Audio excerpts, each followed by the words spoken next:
Bien, messieurs, dames, bonjour, bonsoir à toutes et tous. Je vais vous demander de vous installer, qu'on puisse débuter ce conseil municipal pour ne pas terminer trop tard. Vous savez qu'on essaye d'améliorer la lisibilité et l'écoute.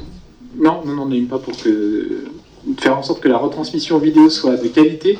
Donc je vous demanderai de bien parler dans les micros et de ne pas être plusieurs à parler dans les micros de manière à ce que ce soit le plus intelligible possible pour ceux qui suivent le conseil municipal en vidéo, soit en direct, soit a posteriori.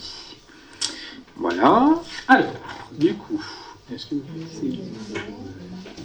on va commencer par l'appel des élus classiques.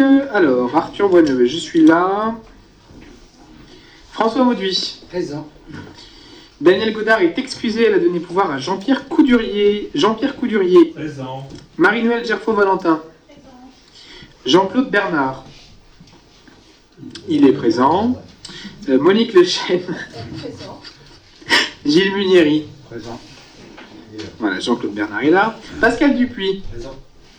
Noé Laurent est excusé, il donne pouvoir à François Mauduit. Anke Ménère est excusée, elle me donne pouvoir. Karine Mauville-Graton. Jacques Perrault. Présent. Jean-Marc Princé. Présent.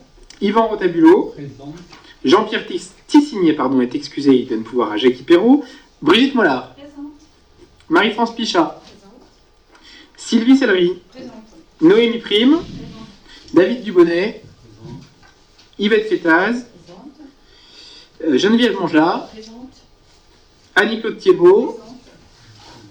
Benoît de Riva est excusé, vous m'avez dit, mais par contre, son pouvoir, il est où? Vous avez le pouvoir de Benoît ou pas? Non, il l'a envoyé par mail. Comme ça, après, je suis pas allé voir la... Il l'a envoyé quand? Et à qui? Sur pièce en PDF. Et il donne pouvoir à qui? À moi. Bon, alors, il est excusé et il donne pouvoir à David Dubonnet. Vous nous ferez parvenir le... Si jamais on ne le retrouve pas demain, vous nous faites parvenir l'original. Nathalie Lemonnier. Et Pierre Mollet est excusé, il donne pouvoir à Nathalie Lemonnier. Bon, le quorum est atteint. On va désigner un ou une secrétaire de séance qui se porte volontaire. Jean-Marc Princé. Allez, ouf, volontaire désigné. Je vous propose d'approuver le procès-verbal du 7 novembre. Est-ce qu'il y a des questions ou des interrogations sur ce procès-verbal? Pas de remarques? Eh bien, écoutez, je vous propose de le mettre aux voix. Qui s'abstient sur ce procès-verbal? Qui vote contre? Je vous remercie. Donc la feuille de présence, elle tourne. Avant d'analyser les délibérations, je voulais vous informer d'un changement dans les attributions des élus au sein de l'équipe municipale. J'ai souhaité mettre en place un peu plus de lisibilité sur la répartition des délégations qu'il y avait entre Jean-Claude Bernard et Anke Ménère, qui étaient tous les deux en binôme sur la jeunesse, les écoles et la culture. Et donc depuis quelques semaines, Jean-Claude Bernard est le seul élu qui est référent et qui a les délégations sur les questions d'enfance, jeunesse, école et ville inclusive. Et Anke Ménère est désormais conseillère déléguée à la culture, seule sur ce sujet.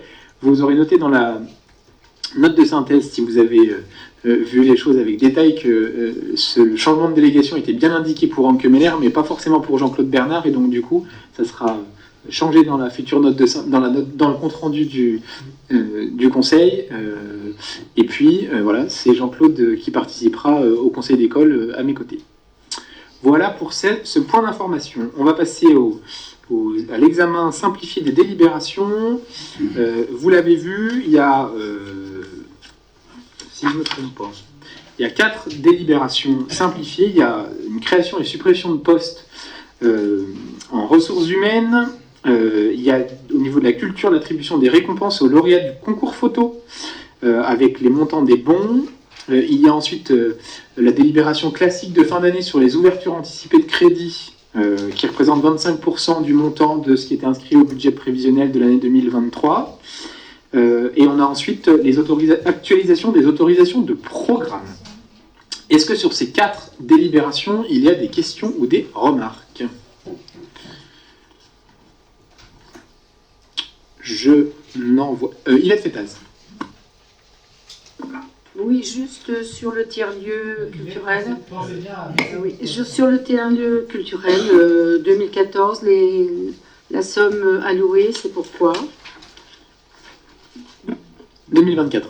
Je vais donner la parole à Jean-Pierre Coudurier sur le tiers-lieu. On a actualisé les autorisations de programme et on y a mis une somme de... Alors, il y avait une coquille dans la délib, donc c'était bien 60... Non, il y a une coquille, c'est 60 000 2023, 100 000 2024. Oui, C'est en fait des sommes qui sont inscrites puisque le bâtiment Malongo va nécessiter un certain nombre d'interventions, ne serait-ce que pour, à partir du moment où on reçoit du public, la réglementation évidemment impose un certain nombre de travaux à faire, sans parler d'autres, parce que c'est un bâtiment qui était quand même plus ou moins à l'abandon, hein. Il faut dire les choses, c'était un stockage pour Malongo, mais il n'y faisait plus grand-chose à part stocker des machines. Donc il y a un certain nombre de travaux à faire, de petits travaux, qui donc se répartissent sur 2 exercices. Et donc, je me suis trompé. Dans la délibération, il y avait un décalage entre 2023 et 2024, et donc du coup, c'est bien 2024, 60 000 euros d'inscrits, 2025, 100 000 euros d'inscrits. Voilà. Avec effectivement, d'abord la mise aux normes incendie, ERP, et ce qui va ensuite, et puis derrière, mais bon, les autorisations de programme, elles sont amenées à évoluer assez régulièrement et à être ajustées, donc du coup, peut-être que ça sera plus, peut-être que ça sera moins, on verra, mais l'idée, c'est aussi d'aller vers une rénovation énergétique en fonction des diagnostics énergétiques qui vont être mis en place. Est-ce qu'il y a d'autres questions? Monsieur Dubonnet. Le décalage, là, il est que sur cette ligne ou sur d'autres? Non, il est que sur cette ligne. Que sur cette ligne, j'ai vérifié. Alors, par contre, donc celui-là, on souhaitait le mettre aux voix. Voilà. Merci. Très bien. Est-ce qu'il y a d'autres questions ou remarques? Oui, monsieur Dubonnet. Oui, simplement, donc, je vous disais mettre aux voix, parce qu'il y a un certain nombre de points, dont celui qu'on vient d'évoquer, sur lesquels on n'est pas forcément d'accord sur certaines des dépenses qui sont dans ces programmes. C'est noté. Alors du coup, je vous propose de mettre d'abord aux voix la délibération 1, 2 et 3 ensemble. Est-ce qu'il y a des oppositions, des abstentions? Je vous remercie. On va mettre du coup aux voix la délibération numéro 4 sur les actualisations d'autorisation de programme. Est-ce qu'il y a des oppositions? Alors, quand vous avez un pouvoir, levez 2 voix. Donc 5 oppositions. Est-ce qu'il y a des abstentions? Je vous remercie. Je passe la parole à Jean-Claude Bernard pour la première délibération en mode détaillé qui concerne le renouvellement des rythmes scolaires avec la semaine de 4 jours. Voilà, comme actif. Comme vous le lisez sur la note de synthèse que vous avez reçue, effectivement, la dérogation qui avait été votée au début du mandat arrive à son terme et elle doit être arrêtée au niveau de l'éducation nationale au printemps prochain. Et donc, ce principe dérogatoire est soumis à l'avis des conseils d'école et au vote du conseil municipal. Alors, pour mémoire, mais vous le savez, c'est bien une dérogation à un système de scolarisation sur 4 jours et demi qui avait été voté, qui avait été voulu par M. Payon, ministre de l'Éducation nationale à l'époque, et puis très rapidement il s'est avéré effectivement que ce n'était pas tenable pour les municipalités, et assez rapidement un processus dérogatoire a été mis en place de ramener la scolarité à 4 jours au lieu des 4 jours et demi qui permettaient effectivement d'étaler la scolarité au samedi matin. Et donc, la dérogation arrivant à échéance à la fin de l'année prochaine, eh bien, il fallait donc que nous soumettions cette demande aux écoles. Les 4 conseils d'école se sont réunis et ont donné un avis favorable à la prolongation de cette dérogation. Et il nous appartient ce soir, effectivement, de voter si oui ou non nous prolongeons le système dérogatoire. Pour votre information, il faut savoir que sur le territoire français, au-delà des critiques qu'on peut formuler à l'égard du dispositif, à peu près 90% des écoles de l'enseignement primaire sont dans une logique dérogatoire pour à peu près 85% d'enfants scolarisés. Voilà. Merci Jean-Claude, et je te laisse couper le micro. Est-ce qu'il y a des questions, des remarques, des interrogations sur cette délibération? Monsieur Dubonnet. Alors là, c'est pas de remarque particulière de ma part, c'est de la part de Benoît de Riva qui se prononcera contre parce qu'il est plutôt sur un rythme à 4 jours et demi. Voilà, il pourrait certainement mieux argumenter, mais c'était pour vous faire part de son souhait. Merci, et je pense qu'il n'est pas le seul au sein de cette assemblée. Est-ce qu'il y a des demandes de prise de parole? Chez Monique Lechêne. Oui, je voulais savoir une question pour Jean-Claude Bernard. Est-ce qu'il y avait une majorité au conseil d'école pour le processus dérogatoire ou il y avait des discussions quand même au sein du conseil? À l'unanimité, dans les 3 conseils d'école, les 2 conseils d'école de l'Albanne et la maternelle de l'Albanne, ça n'a même pas fait l'objet de débat. Un seul conseil d'école a entamé un débat autour de cette question, c'est celui de l'élémentaire à Concorde.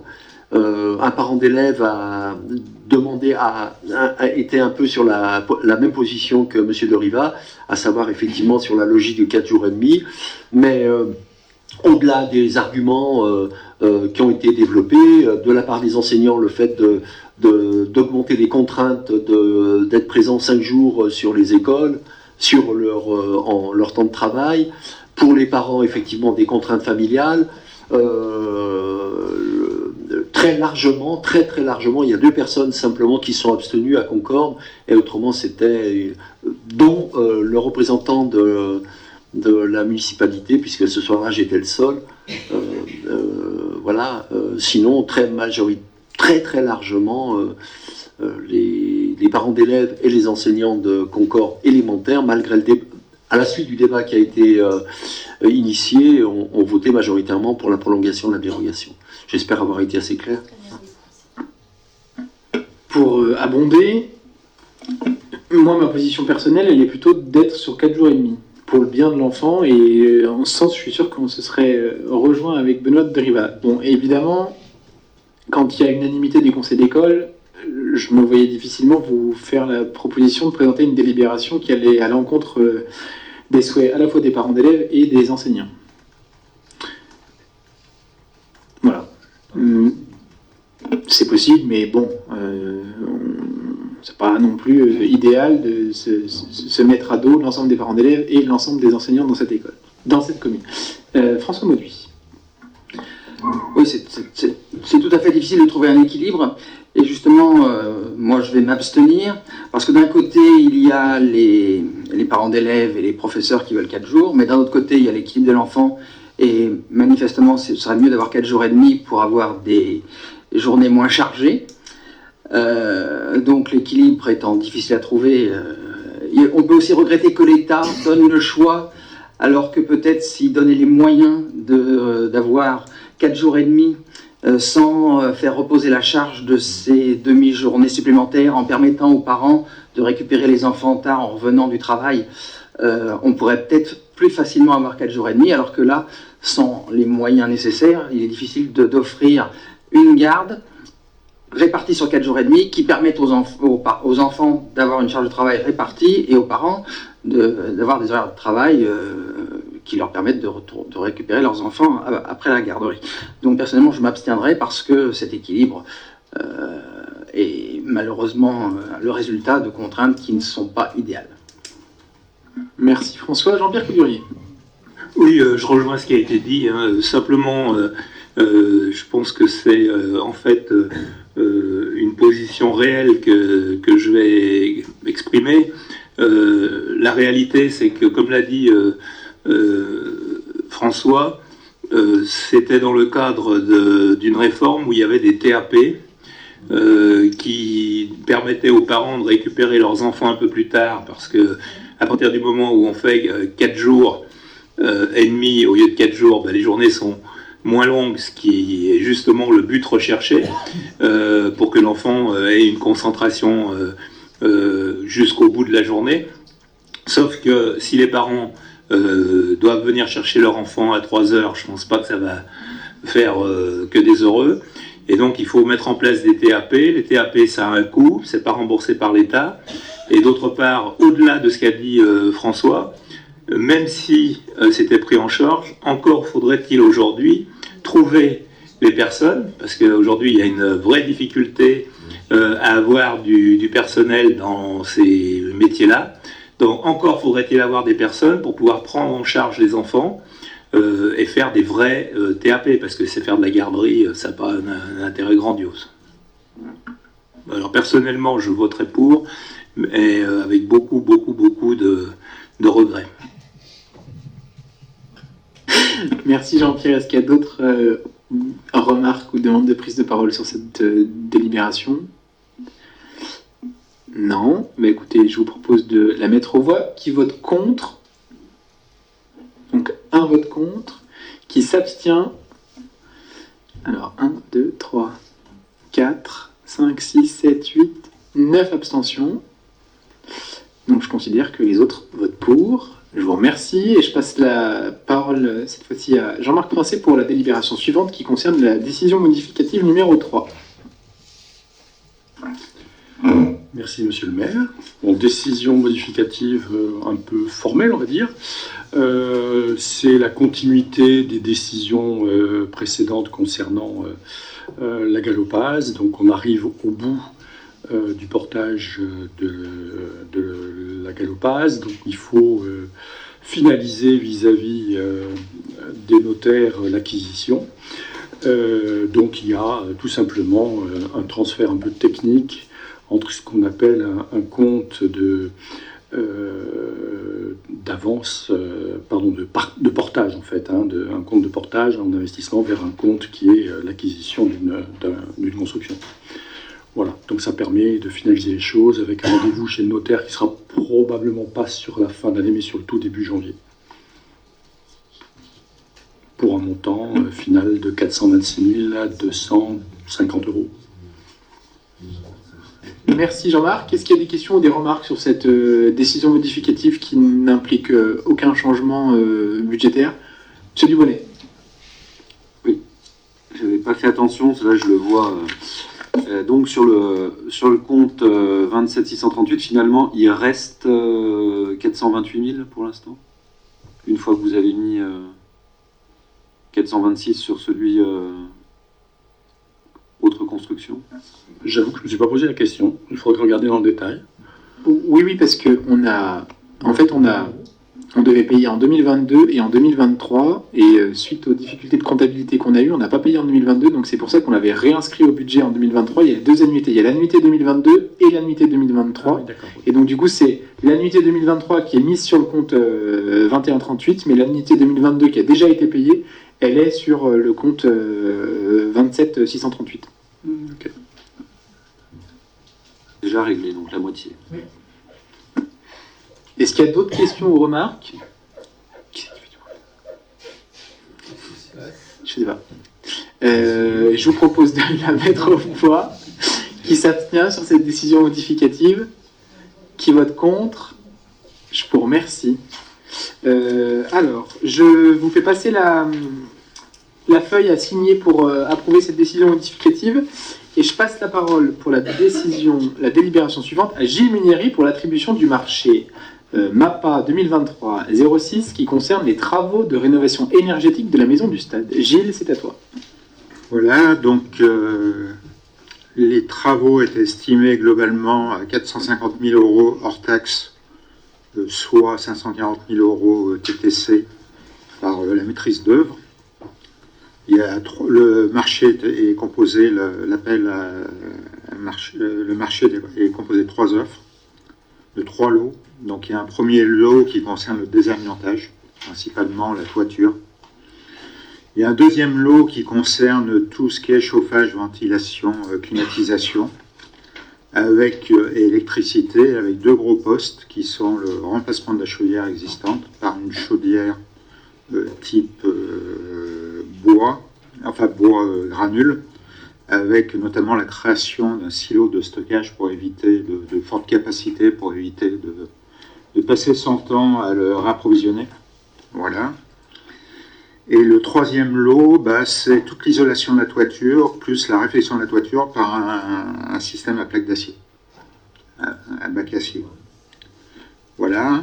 Donc le résultat des offres, donc on a eu, il y a eu plusieurs, pour chaque lot, il y a eu plusieurs entreprises qui ont répondu. Pour la partie 1, le désamiantage, l'entreprise qui a été retenue, c'est une entreprise nationale qui s'appelle Dauphiné Isolation Environnement, donc qui est une grosse entreprise de 650 personnes, donc qui rayonne sur tout le territoire, et les gens qui vont faire les travaux sont implantés à Lyon. Voilà. Donc là, on est un peu moins cher que ce qui avait été estimé par la maîtrise d'œuvre. On arrive plutôt à 80 000 euros pour une estimation à 116 000 euros. Ensuite, donc c'est pas le moins 10 ans qui a été choisi, mais on avait une offre un peu moins chère, mais qui tenait absolument pas la route sous l'angle technique. Donc qui est paru en tête en termes de notation. Sur le lot 2, qui est tout ce qui concerne notamment le chauffage et toute la CVC, on a eu 2 offres.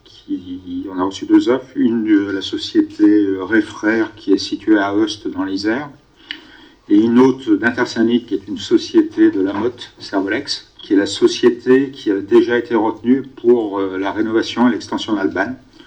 Donc c'est Intersanit qui a été retenu, qui était le moins 10 ans et qui techniquement se plaçait bien.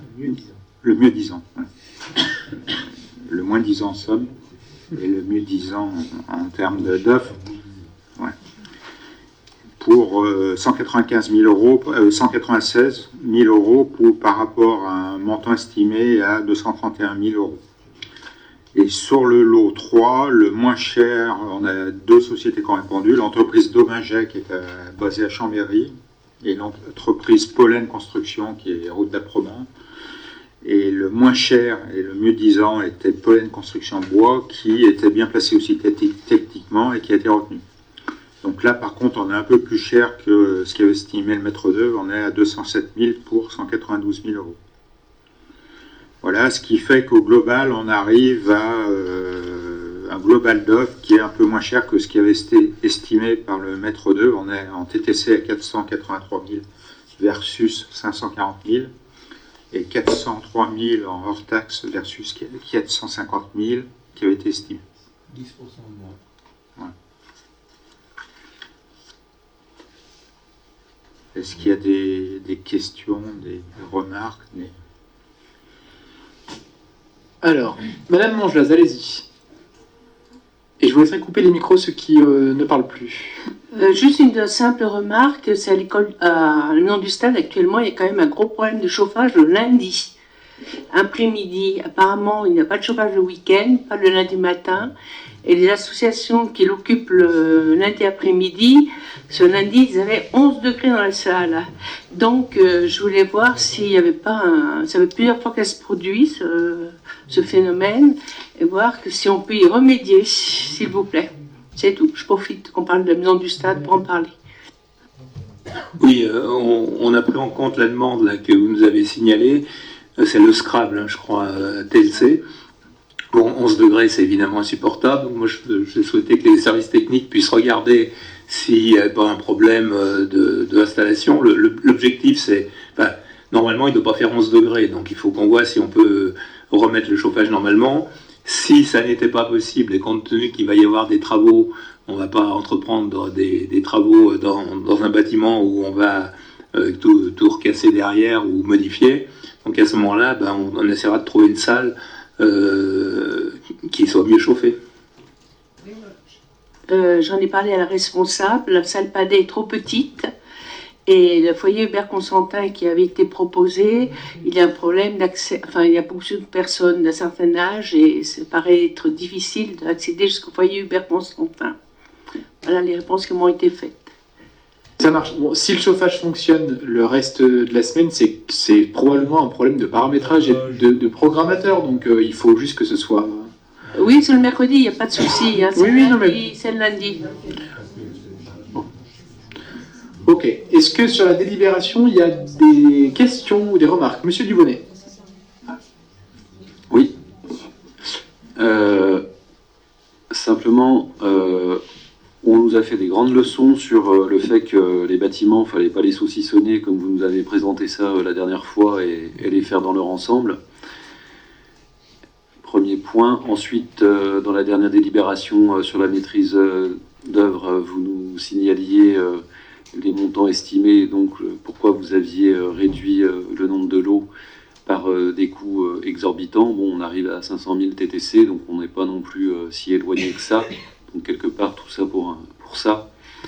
Donc dans ces deux remarques, je voulais vous mettre un peu face à vos contradictions, voilà, qui sont un peu curieuses d'entendre un son de cloche et puis finalement après un autre.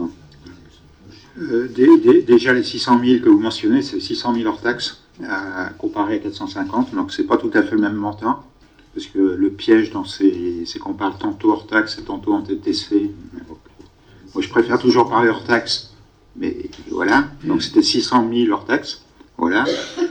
On a saucissonné, le seul lot qu'on a retiré, c'est les huisseries, parce qu'on a considéré que c'était pas le point faible en termes d'isolation, qu'elles étaient quand même de bonne qualité. Et donc, par contre, on n'a pas saucissonné. Il y avait aussi une rénovation des façades qu'on n'a pas prise, parce qu'on considère que les murs sont sains et épais. Donc, on a conservé tout ce qui était nécessaire pour avoir une bonne rénovation. Donc on a évité de rénover ce qui était discutable et qui ne nécessitait pas absolument une rénovation. Ouais. Exactement. On a fait le choix de changer la chaudière, et c'est à la suite du choix de changer la chaudière qu'il a été dit qu'il fallait revoir l'isolation, parce que entre-temps on a fait un audit énergétique des bâtiments qui a montré que la maison du stade était une passoire énergétique, notamment à cause de la problématique du toit. Par contre, sur les isolations effectivement des huisseries et des murs, c'est pas la panacée, mais c'est loin d'être le pire de la commune. Donc du coup, moi je trouve surprenant que vous nous parliez de contradiction, alors que c'est vous-même qui nous dites qu'on dépense trop quand on fait des rénovations énergétiques. Donc là, on vous fait une proposition qui est inférieure à ce que le maître d'œuvre avait estimé. On est moins cher que ce qui avait été inscrit au budget, donc j'ai un peu du mal à entendre votre remarque. Mais vous avez le droit de l'exprimer ainsi, mais voilà, on essaye de faire au mieux. C'est sûr qu'on aurait préféré tout faire, mais sauf que tout faire, on ne peut pas tout faire financièrement. Donc, Je comprends d'autant mieux que je connais très bien ce genre de situation. Voilà. C'est pour vous dire qu'il y a des personnes, des fois, un peu plus radicales, qui vous expliquent que ben non, il faut quand même tout faire. Et voilà, qui sont des choses qu'on entend beaucoup portées par des personnes de votre équipe. Et donc, voilà, je trouve ça... On comprend pas que je mets en avant. On comprend pas toujours ce que vous exprimez. Moi, je suis désolé, mais il y a des moments où je ne comprends pas. Ben, c'est dommage si je suis pas assez clair. C'est-à-dire que, en fait, une position qui dit que quand on se met à toucher et à rénover un bâtiment, on le fait de fond en comble. Un peu ce que vous nous avez dit sur l'école de l'Albane. Et donc là, finalement, c'est pas le cas parce que pour X raisons qui se défendent, on change de fusil d'épaule. Voilà. J'espère que c'est clair cette fois. La différence entre l'école et la maison du stade, c'est que... Non, parce qu'il y a un moment où on parle des bâtiments, on parle aussi en se basant sur des audits énergétiques. Et donc, Noé est retenu ce soir parce qu'il est d'enfant malade, mais il aurait eu plaisir à vous expliquer du pourquoi, du comment on a dû retirer l'isolation des façades et l'isolation le remplacement des huisseries. À l'école de l'Albane, les huisseries sont pourries, le le toit n'est pas isolé, et je rajoute à ça les murs qui sont pas épais, et donc du coup, tout est mauvais à l'Alban. À l'inverse de la maison du stade où on a un peu plus de souplesse. Et donc du coup, c'est pour ça qu'on fait pas l'isolation complète. C'est sûr que si on avait pu la faire, on l'aurait faite, mais voilà. Et la priorité, effectivement, c'est l'école. Et l'école, il faut mettre le paquet sur l'isolation. Voilà.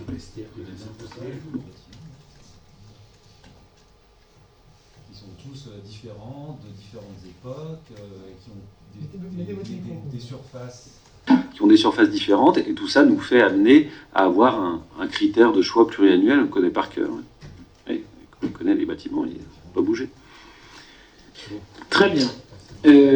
Juste sur le document que vous venez de signer, je vais vous demander de signer pour vos pouvoirs aussi, s'il vous plaît. Jean-Pierre, pour Daniel. Déjà, on va trouver dessus.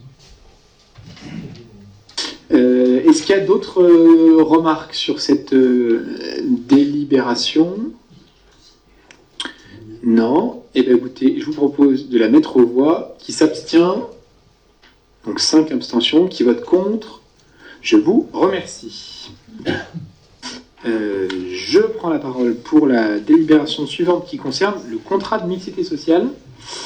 Alors, je vais vous éviter la lecture désagréable et longue des délibérations. Je vous rappellerai juste que Barbara a été engagée sous le mandat précédent dans une démarche d'un contrat de mixité sociale pour la période 2017-2019, si je ne me trompe pas, avec un bilan qui a été très positif parce qu'il y a beaucoup de logements sociaux qui ont été construits sur la commune. Le rattrapage a été fait. On est passé, si je me souviens bien, de 8 ou 9% de logements sociaux à 17%. Et on est encore en train d'augmenter ce nombre de logements sociaux dans la commune de manière à atteindre l'objectif de 20% qui était préalablement fixé pour les communes de la taille de Barbera dans le périmètre qui est le nôtre, c'est-à-dire Grand Chambéry. Désormais, on est dans une zone tendue avec plus de 4 demandeurs de logement pour un logement qui se libère, et donc on va passer en zone tendue, et donc ça veut dire que l'objectif qui va être imposé à l'ensemble des communes urbaines de l'agglomération de Chambéry, c'est plus 20%, mais 25%.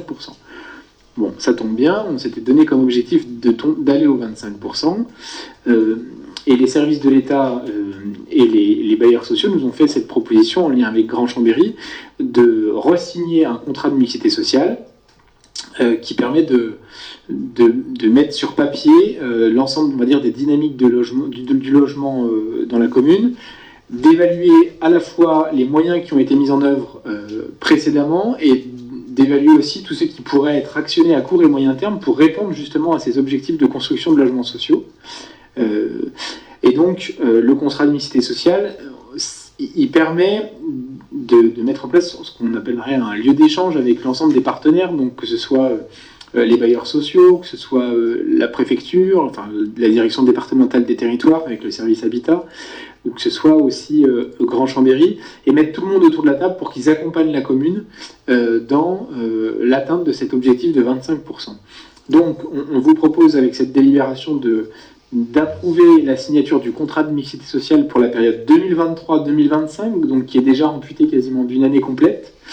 Et dans ce contrat de mixité sociale, on indique un nombre de logements sociaux qu'on projette qui seront construits sur la période 2023-2025.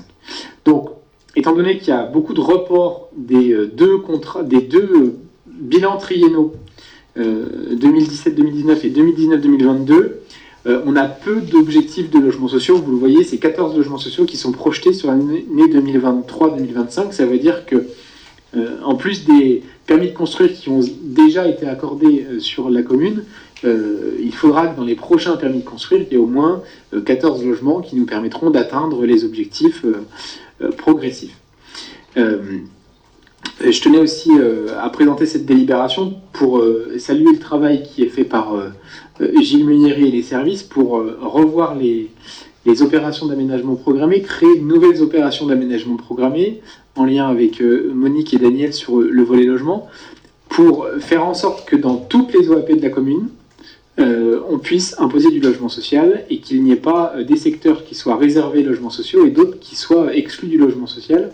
Et donc du coup, c'est la raison pour laquelle ce plan 2023-2024 est, on va le dire, assez peu ambitieux parce que 14 logements sociaux, ça ne va pas révolutionner et passer de 20 à 25%. Par contre, ce que moi je peux vous garantir, c'est que les différentes OAP qui sont en train d'être modifiées au niveau du plan local d'urbanisme, dans les différentes modifications qui sont en cours ou qui ont déjà été approuvées, nous permettent de se dire qu'on va atteindre cet objectif de 25% de logements sociaux d'ici, on va dire, 2030, je pense, pour pouvoir avoir une vision à plutôt moyen terme. Et donc c'est voilà, c'est le sens de ce choix qu'on a fait de se lancer dans ce contrat de mixité sociale qui sera suivi sur 2025, 2028 ou 2026, 2029, 28, par, je l'espère, un nouveau contrat de mixité sociale qui lui sera beaucoup plus ambitieux parce que les OAP auront été validées au niveau des modifications du plan local d'urbanisme intercommunal et qu'on pourra se dire qu'on a fait notre job de permettre aux Savoyards qui sont des jeunes qui ont envie de s'émanciper de leurs parents, aux locaux qui se séparent et qui ont besoin de trouver un logement, aux personnes âgées ou retraités qui partent en retraite et qui perdent 30% de leurs revenus et qui sont plus capables de se loger dans le privé, de permettre à tout le monde de pouvoir avoir accès à un logement. C'est un droit d'avoir accès à un logement. Et donc, voilà, c'est le sens de cette dynamique et de ce contrat de mixité sociale qui vous est présenté dans la délibération et que vous aviez en annexe. Est-ce qu'il y a des questions ou des remarques sur ce CMS? Monsieur Libonnet. Oui, donc là, dans la délibération, vous dites qu'on est à 17-12, mais effectivement, je pense qu'on est plus haut. Parce que c'est des chiffres de quoi, 2022? Oui. Alors, je vais vous répondre du tac au tac. En fait, le taux officiel, c'est le nombre de logements livrés. C'est pas le nombre de logements amenés à être livrés. Donc, typiquement, à l'instant T, les 79 logements de l'avenue du Mont-Saint-Michel ne rentrent pas. Les logements à venir de l'opération de la Maison Opinel ne rentrent pas dans le décompte. Et effectivement, on devrait arriver à 19%, voire même 20% d'ici 2024. On arrivait au 20 avec ce qui était programmé. Tout à fait. Alors si ce n'est qu'on a des opérations privées qui sortent et donc du coup qui font qu'on rebaisse le niveau de logements sociaux parce que quand il y a du privé, 100% privé qui sort, avec 15-20 logements, bah, ça plombe les stats. Bah, à part le terrain que vous avez vendu où vous avez fait rajouter 2 maisons de votre propre initiative, il ne s'est pas non plus construit beaucoup de privé, quoi. Bah, y a le Clos Vermont qui a été rénové. Il y a une dizaine de logements dans le. Oui, mais ça c'est déjà. Le Vermont. Bah non, c'est sorti. Non, c'est sorti il y a 2 ans. Il y a la parcelle juste au-dessus de l'église là où il y a eu un procès. Et là, c'est 10 logements privés qui sortent. On a un permis de construire. Oui, voilà. Alors chemin des Cèdres. Oui, mais chemin des Cèdres, il y a une partie de BRS. Non. M. Munieri a raison. Ça fait deux opérations privées. Mais bon, voilà, qui était déjà un peu. Alors. Mais à part ça. Si en début 2022, on était à 17%, et l'extrapolation que j'avais faite en fonction des permis en cours, etc., avec par exemple la construction, la maison qui est murée, là, vers chez Marmenier et Frères, intégrant cette opération, qu'on a revue d'ailleurs, on arrivait à 21,4 en 2026, le 1er janvier 2026. Après, j'aurais voulu des précisions justement dans les OAP là, que vous avez mises sur la page 13. Si vous pouvez mieux nous les. Oui, allez-y. Si vous pouvez mieux nous les détailler. Donc Saint-Michel, 125 logements, ça comprend. Alors, Saint-Michel, c'est en fait la modification de l'OAP existante. Donc ça comprend déjà les 79 logements, auquel sera rajouté, et ça va être soumis à enquête publique dans quelques temps, une OAP sur le secteur qui est la maison murée qui appartient à Cristal Habitat. Voilà. Et la maison d'à côté qui pour l'instant est encore occupée, mais voilà, la maison Vernier qui devrait être vendue. En tout cas, voilà, il y a déjà eu des approches de la part de Cristal Habitat sur cette maison-là. Donc, oui, mais c'est encore rien de concret, quoi. Bah, le jour où elle se vendra, cette maison, elle rentrera dans le giron public et ça sera des logements, enfin, ça sera des constructions. Alors, ce ne sera pas du 100% locatif, On l'a mis à 50%, c'est ça, hein, on l'a mis à 50%, mais voilà, il y aura une quarantaine de logements à cet endroit-là, si je ne me trompe pas. Après, vous avez des interrogations sur lesquelles il faut qu'on vous détaille toutes. Latais. Oui, c'est quoi ça? Alors, Latais, c'est celle qui est route des Gottelands. Après avoir passé la rue des Trois Mortiers, c'est le terrain sur la droite quand vous montez vers Chana. Et ça, c'est une OAP qu'on a pris en route quand on a récupéré les rênes de la collectivité. Gilles, tu veux préciser? C'est-à-dire que, enfin oui, mais c'est pas c'est pas forcément demain matin qu'il va se faire quelque chose. En fait, quand on fait le PLU, on est obligé d'indiquer des OAP et on est obligé de les chiffrer. Voilà. Effectivement.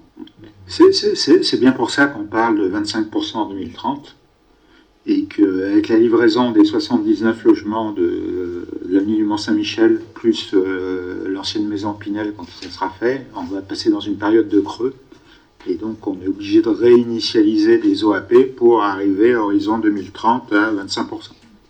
Et vos 14 logements là dans le 23-25, vous les prévoyez où? Dans le 23-25. En 2000, là, vous nous avez expliqué, me semble-t-il, que sur ce contrat-là, de 2023-2025, vous feriez 14... Alors, l'opération du Tremblay devrait pouvoir sortir dans le courant...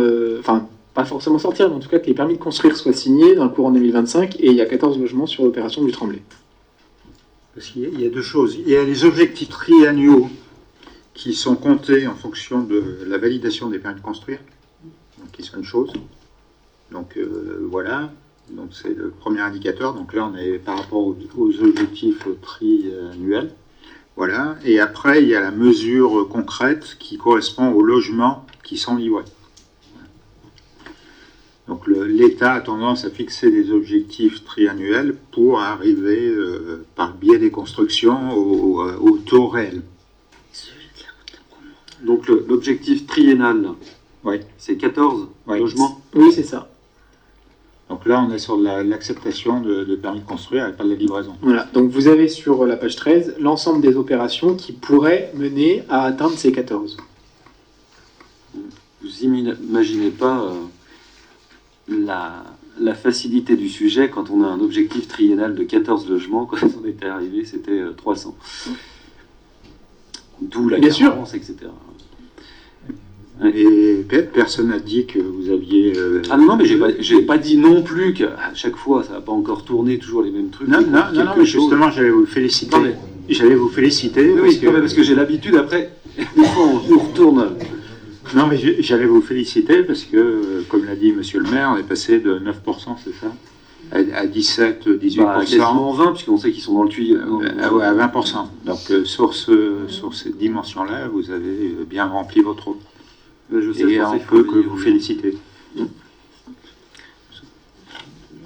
Ensuite, dans le détail du dessous, levier mobilisable, vous parlez de zones à 60%, c'est ça, de logements sociaux?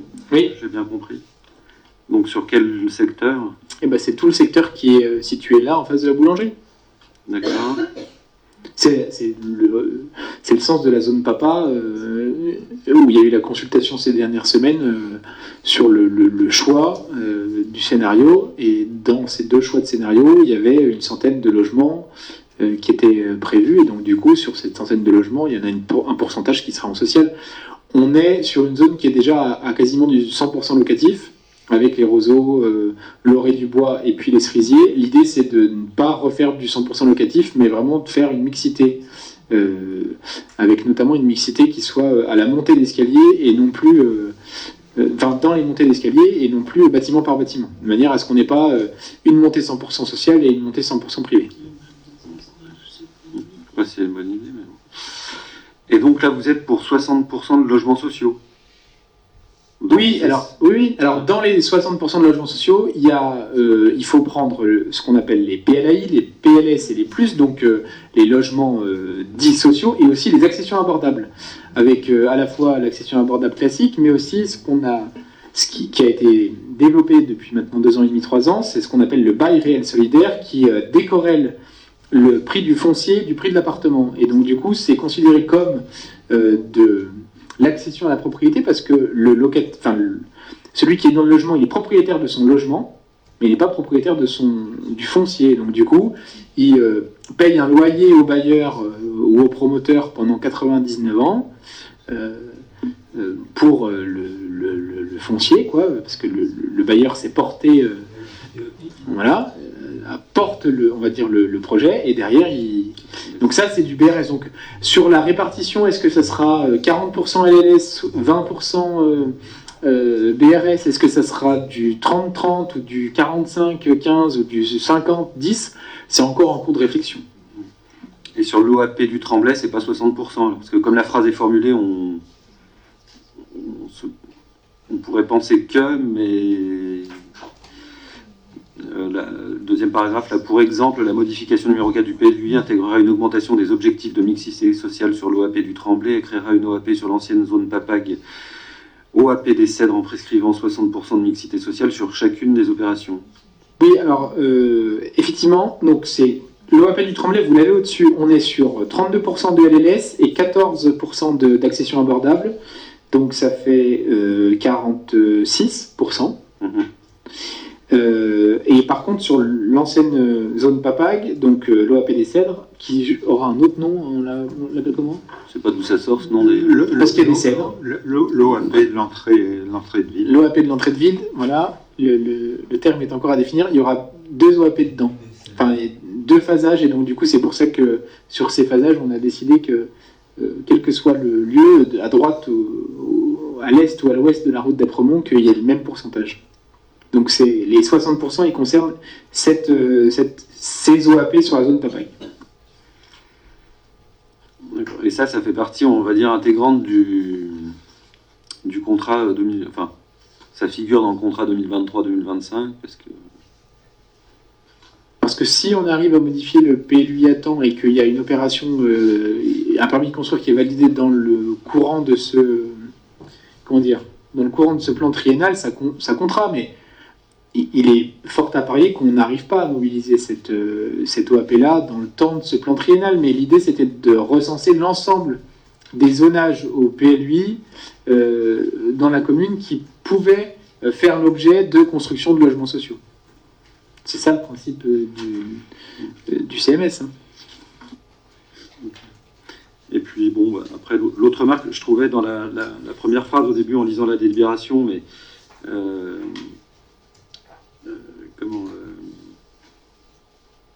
après, dans d'autres paragraphes, c'est dit plus explicitement, mais vous disiez avec 17% de logements sociaux et un objectif de 20%, la dynamique de rattrapage reste encore à parfaire. Alors moi, quand je lis ça, je me dis, bon, c'est quand même un peu gonflé, parce que, comme je le disais tout à l'heure, on a connu une situation bien différente, quoi.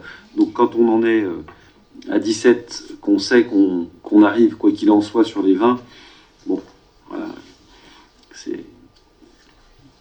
Oui, alors si on a mis par faire, et puis je crois qu'en dessous on a rajouté une autre phrase qui j'avais fait modifier. Enfin, c'était pour dire que effectivement les efforts que vous avez entrepris sur les 12 années de votre mandat répondent largement aux objectifs qui étaient fixés. Après, concentration là-dessus. Ouais. Dans le détail, on peut avoir des divergences. Moi, je suis pas forcément très en phase avec le fait qu'on ait concentré du 100% locatif à certains endroits et qu'à d'autres on n'ait pas eu de mixité. J'aurais préféré que sur le bâtiment de la Fabrique, par exemple, on ait une vraie mixité entre la partie aparté au 68 et la partie au-dessus du Carrefour Express au 64 qui compte pour rien en termes de logements sociaux. De la même manière sur les bâtiments de la résidence ADL ou des Comtes de Savoie, c'est à parfaire parce que une partie des logements ont pu être concentrés, des logements sociaux ont été concentrés sur les axes de transport, là où il y a le plus de nuisances, et les autres logements n'ont pas été mis à cet endroit-là. Donc, c'est pour ça que le sens de la mixité sociale, vu sous le prisme avec la casquette de notre équipe, c'est plutôt de se dire, évidemment, il faut continuer ces efforts pour atteindre les 25%, mais on le fera un peu différemment. sur le volet qualitatif pour permettre qu'on ait une vraie mixité sociale, comme je vous le disais, dans la montée, et non plus immeuble par immeuble, quoi. C'est ce que vous pensez, mais je ne suis pas certain que ce soit une bonne chose. Et ensuite, pourquoi vous avez du 100%? Ça, c'est le problème des pourcentages. Donc, comme vous le connaissez tous bien, je pense que vous le comprendrez tout à fait. C'est pas quand vous construisez, je sais pas moi, une grande résidence de 500 logements, si vous avez 100%, ça fait peut-être beaucoup de logements sociaux. Si vous construisez une résidence de 10 ou 20 logements et que vous avez 100%, donc vous pouvez mettre le doigt sur le 100%, sauf que c'est que 10 et 20. Donc en fait, la plupart du temps, il s'est quasiment construit quasiment que des logements sociaux qui étaient sur des opérations à 100%, mais qui étaient des petites, moyennes opérations, d'où le 100%, puisqu'il y avait un tel rattrapage à faire, il faut les trouver. Et un logement, ça se trouve pas sous le sabot, ça se construit pas sous le sabot d'un cheval. Ça se trouve pas, sous le sabot d'un cheval, et ça se construit sur une très longue durée. Et par contre, lorsque on avait des opérations de plus grande importance, en l'occurrence deux, celle du centre-bourg et celle du Longeray, et bien là, on a mis un peu plus de mixité. On l'a fait également aussi sur la Libération, avec du 50-50, et sinon c'était du 33, voilà, de sorte que ça maintienne un équilibre global, voilà, entre les logements.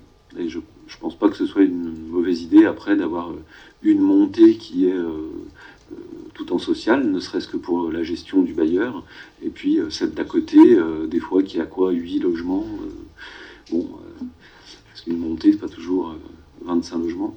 Donc voilà comment on l'a réparti territorialement. Donc sur cette période triennale, on peut être fier de se dire qu'on n'a qu'un objectif de 14 logements sociaux. Pour aller à 25%, bon, ça montre une nette baisse de l'ambition, mais enfin, en tout cas, ça veut dire que le problème est plus derrière nous que devant. Par contre, sur ces 60% envisagés sur une AP du centre, où, comme vous le disiez, il y a déjà pas mal de logements sociaux, plutôt réservés sur ce point-là.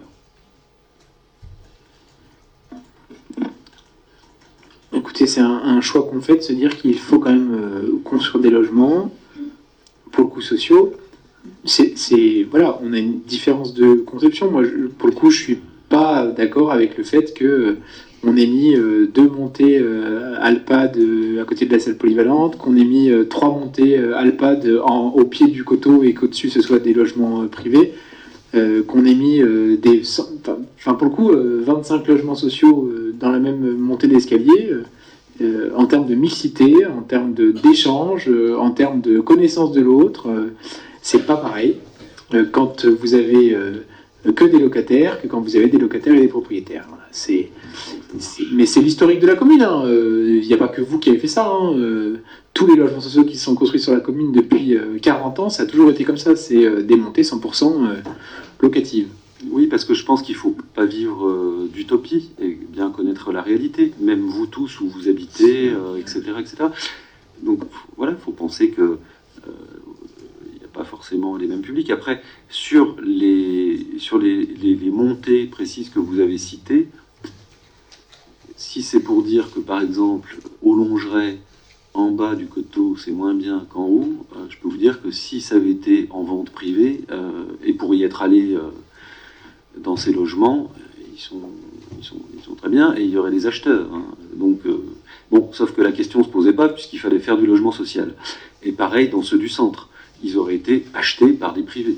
Donc, si vous pensez qu'ils sont pas bien, parce que c'est là que se situent les logements sociaux, ils auraient été dans le privé, ils seraient partis comme des petits pains de la même façon. Donc, ils sont très bien. Je vous parle pas de cela pour les nuisances. Je vous parle de l'aparté qui est au bord de la voie ferrée, je vous parle de tous les logements, laissez-moi terminer, je vous parle de tous ceux qui sont en bordure de voie rapide, que ce soit dans le quartier de la Libération, la ferme de la Digue qui a été construite contre l'échangeur de la voie rapide. Bon, mais bon, effectivement, peut-être qu'elles auraient pas, on n'aurait pas pu trouver. Moi, je pense qu'on n'aurait pas trouvé d'acquéreur privé. Bah, la preuve, plein sud, ça devait pas être du 100% locatif, ça a fini par être du 100% locatif. Hein. C'est quoi plein sud? Rue Berthollier. Au départ, c'était vendu en accession à la propriété. Ah, oui. Celui qui est collé contre la voie rapide rue Berthollier. Oui, eh ben je crois que je vais vous dire pourquoi. Une des raisons, me semble-t-il, parce qu'il faut savoir que dans tous ces secteurs, les logements sociaux sont quelque part pas si vieux que ça, hein, dans l'absolu. Et donc sont tous habités par du privé. Force est donc de constater que c'est acheté, vendu, transmis. Pour ce qui est de plein sud, j'avais oublié le nom, au départ, il prévoyait de faire 14 logements sociaux et 14 privés. Et en fait, apparemment, c'est plutôt, entre autres, aussi pour ça, que les 14 privés ne se vendaient pas, et puis c'était pas un promoteur forcément du coin, et donc finalement, la facilité, l'opportunité s'est faite de les céder pour la totalité à un bailleur social. Là, ce qui me semble qui dans les raisons. La présence de la VRU, quand même, je pense, n'a pas contribué à améliorer la capacité à vendre. Hein. Peut-être, mais à côté, vous avez la Libération, où vous êtes entre la DRU et la voie ferrée, et vous avez 50% de privé, et ça s'est vendu. Et après, tout le reste, et avant que cet immeuble soit construit, d'ailleurs, c'était privé, tout le reste est privé. Oui, mais pareil, la Libération, ce qui est privé côté rue de la Libération, ce qui est social et côté VRU. Hein. Non mais, M. Dubonnet, vous ne vivez pas les fenêtres fermées toute l'année. Donc quand vous ouvrez vos fenêtres pour aérer, quand vous ouvrez vos fenêtres pour dormir, en fait vous avez le bruit de la voie rapide et vous avez les particules fines, quoi. Mais bon, c'est d'ailleurs pour ça qu'on a modifié le règlement du PLU pour limiter les constructions sur le quartier de la Libération. Est-ce qu'il y a d'autres questions ou remarques sur ce CMS? Non? Eh bien écoutez, je vous propose de le mettre aux voix. Qui s'abstient sur ce CMS? 2 abstentions. Qui votent contre? 3. Je vous remercie. Je passe la parole à Jean-Pierre Coudurier pour les tarifications funéraires. Merci, Monsieur le maire. Cette délibération donc vise à rassembler sous une même délibération, c'est le cas de le dire, des tarifs qui étaient sur 2 pratiques différentes. L'une qui était indexée sur l'indice INSEE prix à la consommation ensemble des ménages hors tabac, et l'autre qui est la vente de réalisation de caveaux notamment, ou d'urnes, de columbarium, d'urnes de columbarium, qui sont vendues au prix coûtant. Donc on a rassemblé l'ensemble de ces délibérations, d'une part, on a rappelé la répartition des paiements, puisque vous savez sans doute, enfin si vous ne le savez pas, mais c'est bien connu, que les paiements pour les concessions sont faites aux 2/3 du prix à la commune et 1/3 au CCAS. C'est un moyen de donner des ressources au CCAS. La totalité des monuments, eux, caveaux, cases de columbarium, reviennent, enfin les produits de la vente reviennent à la commune.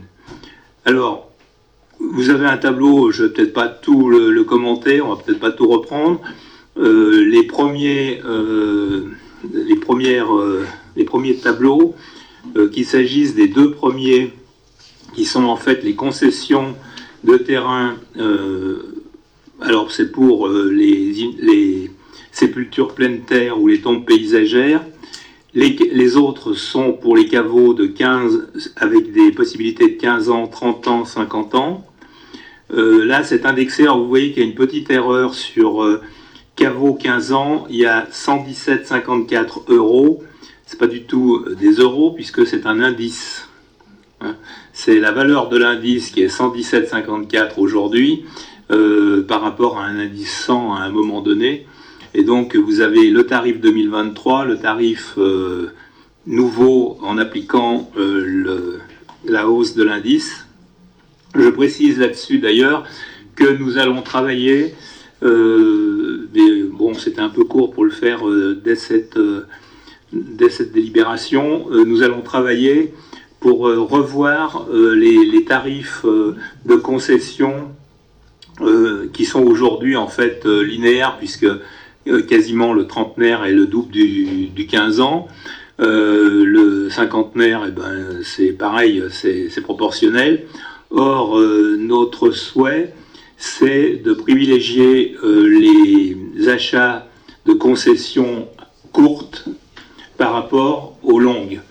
C'est pas comme un abonnement, si vous voulez, d'un journal. Le problème, c'est que plus elles sont longues, plus elles posent de problèmes administratifs ensuite, parce que les gens aujourd'hui, ayant la bonne idée de décéder dans à peu près entre 90 et 100 ans pour un certain nombre, leurs enfants ont 70 ans, c'est en général ou l'autre époux survivant ou l'enfant qui va prendre la concession. 50 ans après, il aurait 120 ans s'il avait 70 ans.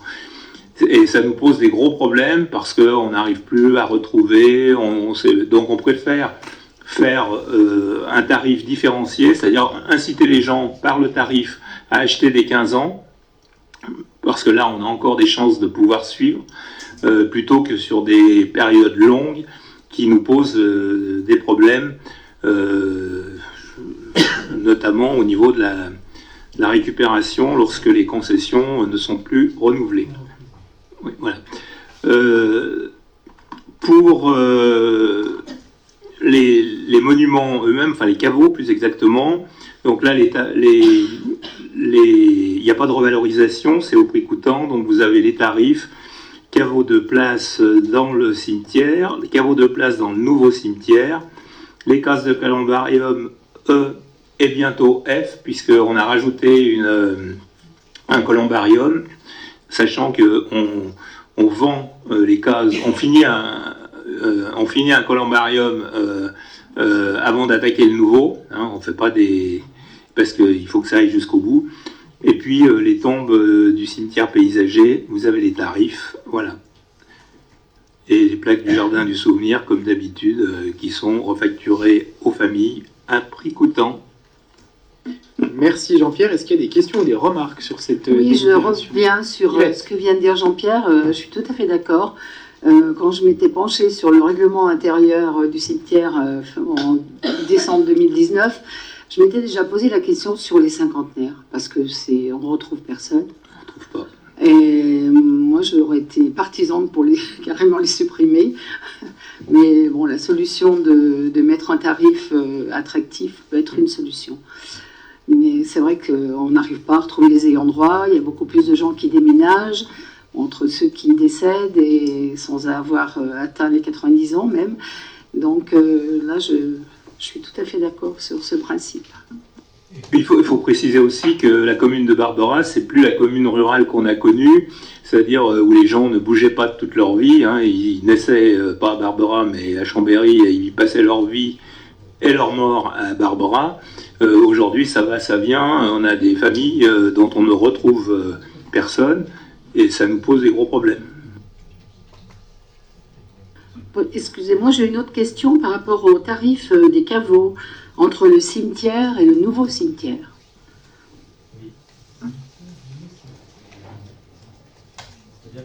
Qu'est-ce qui justifie la différence? Oui, on se retrouve avec deux places à 3150 € et en bas et après deux places dans le nouveau cimetière à 2000 €. Oui, mais c'est à prix coûtant. C'est-à-dire que le coût de réalisation dans l'ancien cimetière est beaucoup plus compliqué et beaucoup plus cher que dans le nouveau cimetière, où là, ils viennent avec le caveau. jusque devant, et il le pose, si j'ose dire. Dans le nouveau cimetière, c'est pas le même boulot. Hein. Dans l'ancien cimetière, c'est pas le même boulot. Donc c'est une question d'accès, en fait. D'accord. Ok. Sachant qu'on a fait beaucoup de reprises de concessions ces derniers mois, et bon, je vais être franc avec vous, cette délibération, c'est un ajustement avec les prix de l'inflation, et effectivement, en 2024, il y aura une nouvelle délibération qui va toiletter plus nos tarifs. Donc là, il fallait qu'on actualise parce que le 1er janvier arrive, mais par contre, derrière, attendez-vous à ce qu'on redébatte des tarifs du cimetière dans les prochains mois où on va vraiment remettre à plat. Est-ce qu'il y a des questions ou des remarques sur cette délibération? Non? Eh bien écoutez, je vous propose de la mettre aux voix. Qui s'abstient? Qui vote contre? Je vous remercie et je passe la parole à Yvan Rotabulo pour la présentation de 2 délibérations qui concernent les ressources humaines, dont la première est la revalorisation de la participation employeur pour la prévoyance des agents territoriaux.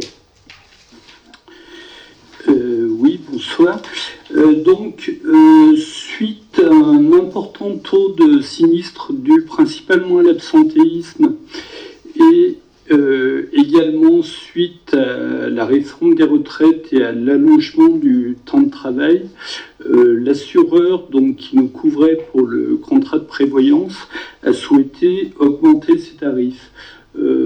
Après négociation entre le CDG 73 et l'assureur, il a été acté de procéder à une augmentation de 5% des tarifs pour les agents du taux de prévoyance. À titre indicatif, 5% des tarifs, ça représente à peu près 35 centimes par 1000 € de traitement pour un agent. Donc, comme la commune participait jusqu'à présent à hauteur de 7 € pour chaque agent pour la prévoyance, donc nous avons souhaité prendre en charge cette augmentation en passant la contribution de la commune à 8 € par agent pour la prévoyance. Voilà.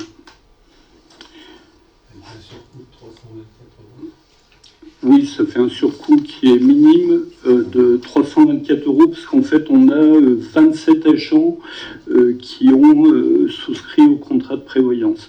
Et en plus, on a aligné le taux de prise en charge, le montant de prise en charge de la prévoyance avec l'EHPAD, pour laquelle on a le même taux de prise en charge, donc de 8 €. Voilà. Sachant que, pour préciser, quand on est arrivé à l'EHPAD, il n'y avait aucune prise en charge. On a déjà mis on a pris en charge 1 € au départ. Après, on est passé l'année dernière à 7 €. Et là, effectivement, on passe à 8 € au niveau de l'EHPAD. Est-ce qu'il y a des questions ou des remarques sur cette délibération?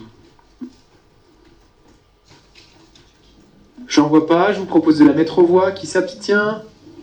Qui vote contre? Je vous remercie. Et Yvan, nouvelle délibération, cette fois-ci sur les conditions d'attribution des tickets resto. Voilà, donc concernant les tickets restaurants, là c'est plus, je dirais, une sorte de toilettage et de régularisation concernant les critères d'attribution des tickets restaurants. Auparavant, déjà, on attribuait les tickets restaurants tous les 2 mois, ce qui n'était pas très pratique pour les services administratifs. Donc là, il a été décidé de les attribuer tous les mois, en régularisant chaque mois en fonction des absences.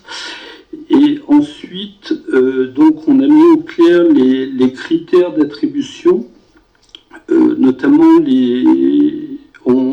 on a mis en place une clause d'ancienneté pour l'attribution des tickets restaurants, donc pour les agents contractuels de droit privé ou public, et il a été souhaité donc de les attribuer à partir de 3 mois d'ancienneté.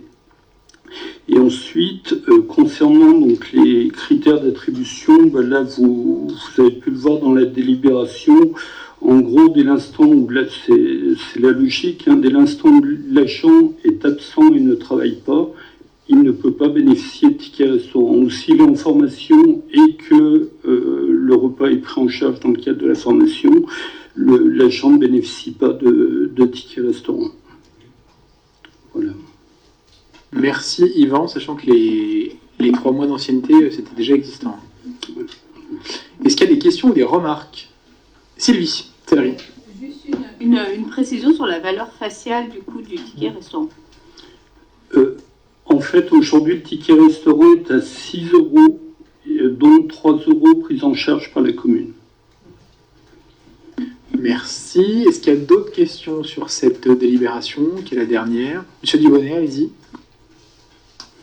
Les critères que vous avez évoqués sur les absences des agents qui, dans ces cas-là, congés, enfin bref, X raisons, n'ont pas de ticket, semblent de bon sens, mais vous les précisez parce que ce n'était pas le cas avant. Il ne figurait pas dans la délibération, oui. Mais dans l'application concrète... Dans l'application concrète, on ne se posait pas la question de savoir. Tout le monde avait des tickets resto, que ce soit présent ou absent. Donc cette délibération, elle toilette les choses, quoi. Et elle permet de remettre un peu de cadre, et ça a évidemment été validé à l'unanimité en CST. Oui, c'est normal. Et donc, par exemple, quand vous êtes là un jour par semaine, vous avez 4 tickets par mois. Ah oui. Ouais, ok.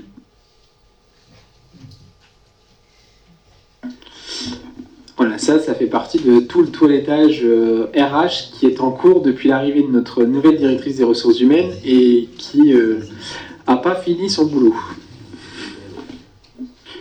Sachant qu'une petite précision pour votre information également, on a proposé aux agents de passer les tickets restaurants sur les cartes, ce qui se fait beaucoup actuellement et qui va devenir obligatoire par la suite.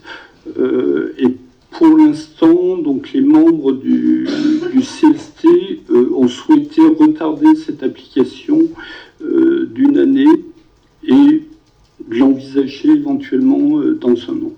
Voilà. Merci Yvan. Est-ce qu'il y a d'autres questions ou remarques? Nathalie Lemonnier. Juste une observation très positive par rapport à certains agents qui ont des faibles revenus et d'avoir passé ces tickets restaurants à seulement 1 mois, ce qui leur évite d'avoir des grosses mensualités de chèques à retirer sur les 2 mois. Merci Nathalie. Est-ce qu'il y a d'autres questions? Non. Écoutez, je vous propose de mettre au voie cette délibération. Est-ce qu'il y a des oppositions? Des abstentions? Je vous remercie. On en a fini pour les délibérations. Je dois vous informer des décisions que j'ai prises depuis le dernier conseil municipal dans le cadre des délégations que vous m'avez accordées.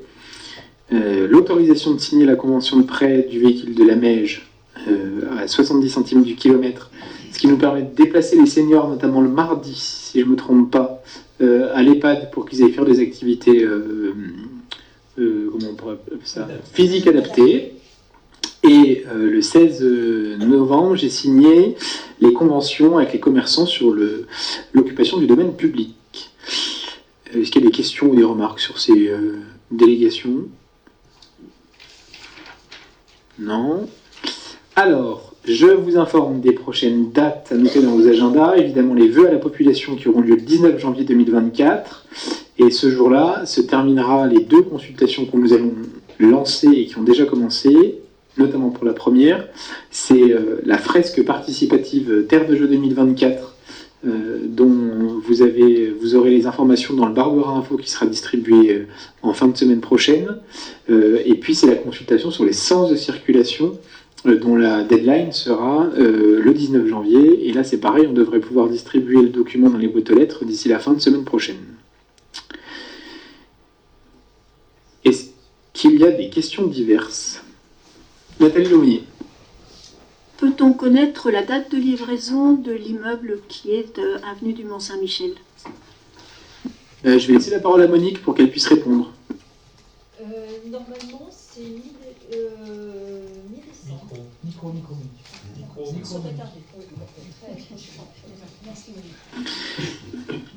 Donc, autour du 15 décembre. Et il devait y avoir une inauguration, mais les changements politiques au niveau de l'exécutif départemental ont rebasculé les cartes et cette inauguration a été reportée. Voilà. Est-ce qu'il y a d'autres questions diverses? Non, je ne vois pas. Est-ce qu'il y a des questions dans le public? Non. Eh bien écoutez, je vais clôturer ce conseil municipal.